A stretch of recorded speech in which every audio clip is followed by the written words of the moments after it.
Hi, Andrew. Tell us Dialog's history in the semiconductor industry. Yeah, sure, I can. Thanks for asking. So, in the first half of the 90s, Cytel, at that time, a startup, developed a DECT baseband device, and they partnered with National Semiconductor. At the time, they developed a DECT radio, but they didn't have a good working baseband to work with. And for this reason, naturally, there was a good and logical partnership between, let's say, Cytel and National. And that's kind of where things started a little bit. Then, a couple of years down the road, National acquired Cytel, and it became a business unit within National for about, let's say, 10 years, close to 10 years. And yeah, within that period, the pretty big development, let's say, in the DECT industry actually happened. So in the mid-90s, let's say, the bill of material of a DECT phone was over 10 ICs and more than $100. And over time, all of the functions, let's say, required in a DECT phone, let's say, slowly, generation after generation, got integrated. And basically it ended up with a fully integrated single chip device for a DECT phone. Even the RF power amplifier got integrated at the end.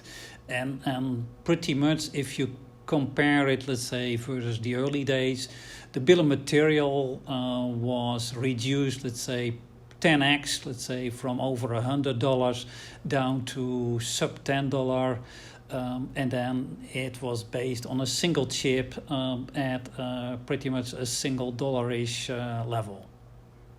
Where do you think that Dect sits today in the global wireless semiconductor space? I'm talking about RF characteristics, licensing agreements, and its relationship to other short-range technologies like Bluetooth and Wi-Fi.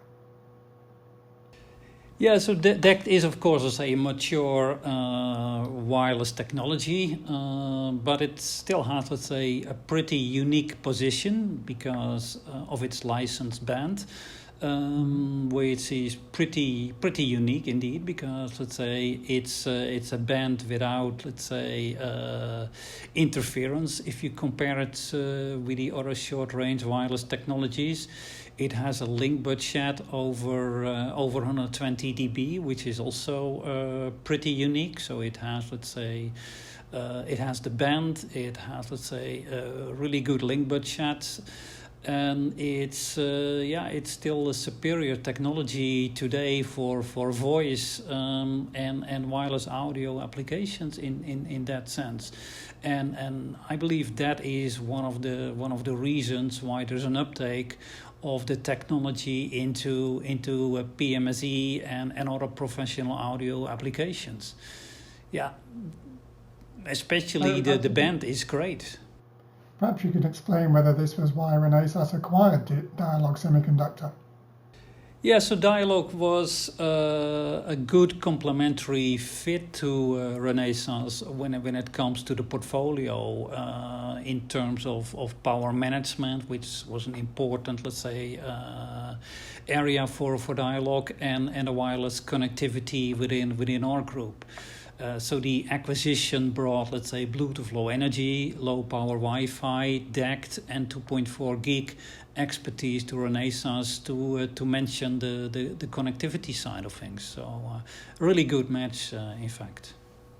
And do you believe that the traditional DECT technology could, or should develop further? Traditional DECT is of course a mature technology. It had its, let's say, big success in cordless phones, but even today for us, let's say, the growth is there, but let's say the growth, let's say, has shifted, let's say, to more of the professional applications. and that is, basically it's in line with the qualities of the standard. And the consumer side of the business is still there. So it is mature, but it's there's a long tail also of consumer products with Dect. The next thing on the horizon is Dect NR Plus for the IoT market. Does Renesas see its potential?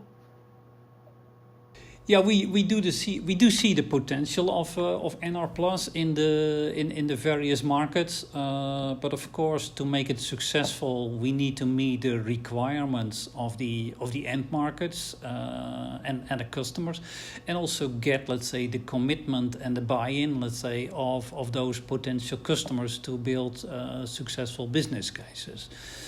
So that is, probably a fair command to make. Well, the IoT market's a busy place with many competing technologies. What critical characteristics does NR Plus have to have, and what does it have to do to succeed in this very crowded marketplace? Well, it need to be competitive in terms of power, size, cost. And maybe even more important, it need to solve problems other wireless technologies can't resolve well enough today. So, for instance, the density handling, the ultra low latency could be some of the USPs next to the interference-free operation in a licensed band.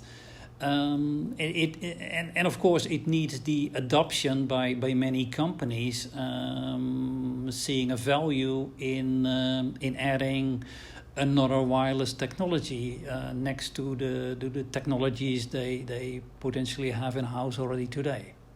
Okay, let's wrap things up for now. Looking at the bigger picture, what does the roadmap look like for Dect and for Renesas?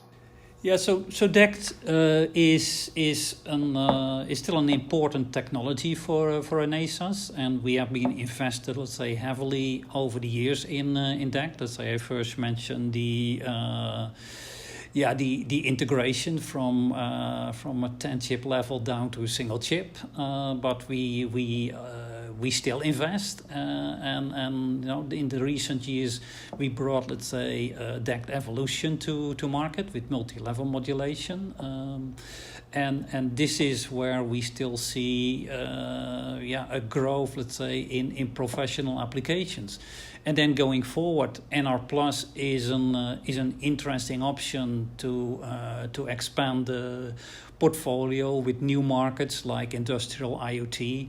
But we also hope to find, let's say, the right, let's say, places for this technology in some of our existing markets, and this is still where a lot of work need to be done. Well, thanks very much for your time, Adri. The wireless semiconductor industry is still a very innovative sector, and it's clear that Renesas is one of the companies leading that innovation and growth. Thank you.